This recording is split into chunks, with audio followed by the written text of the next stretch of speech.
Here's your news rush for July 29, 2026. 6 stories. Let's go. Yesterday the guns went quiet. Today Iran fired ballistic missiles at American forces. Iran's Revolutionary Guard say they launched several missiles at a U.S. air base and a central command center in Jordan. The U.S. military says all of them were intercepted, and Jordan's news agency reported 5 interceptions over the kingdom. But the timing is what makes this different from every previous exchange. Until now Iran had generally fired in retaliation for strikes on its own territory. This one came during a pause in U.S. bombing, and just hours before Israel's Prime Minister walked into the White House. Here is the part of this where nobody puts in a press release. An anonymous U.S. official told The Intercept that American forces are now deliberately allowing some Iranian missiles through their defenses, in cases where a strike is judged not to directly endanger American lives. The reason given is that Patriot and THAAD interceptor stockpiles are severely depleted after 5 months of sustained combat. That means the headline number everyone quotes, the interception rate, is not purely a measure of how good the defenses are. It is also a budget. Interceptors cost millions each and cannot be replaced at wartime speed. Iran is putting a number on its own losses, and the number comes with a warning label.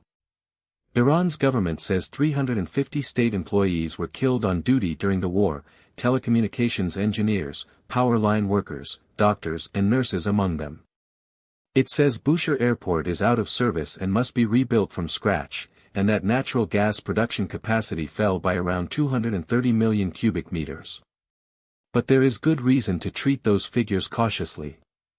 Reuters says it could not independently verify them, and Iran issued 2 different death tolls on the same day. Europe's fire season keeps refusing to end. Officials say the wildfire in France's Gironde region is still active, while 2 major fires in central Spain are finally coming under control, and the continent's 4th heat wave of the summer is arriving now.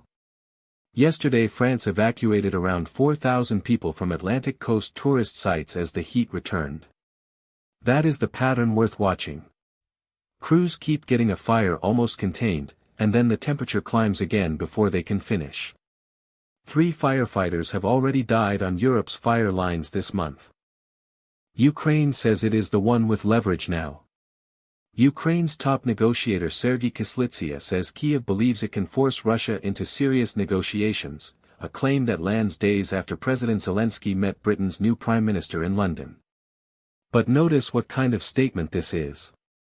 Negotiating leverage is not a fact you can check, it is a position you assert, usually to an audience that has to decide whether to keep funding you.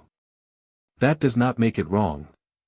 It does mean the claim is aimed at Western capitals as much as at Moscow. A dinosaur nobody had ever described just turned up in Zimbabwe. Researchers say the newly discovered species offers fresh clues to how dinosaurs diversified, suggesting they spread across distinct ecosystems in southern Africa rather than staying in one kind of habitat. Here is why a single fossil can matter that much. Southern Africa is thinly sampled compared with North America and Europe, so one well-preserved find there carries far more weight than the same find would somewhere already well dug. That means the map of early dinosaur life has a real gap, and this fills part of it. That's your news rush for today. Subscribe so you never miss a day.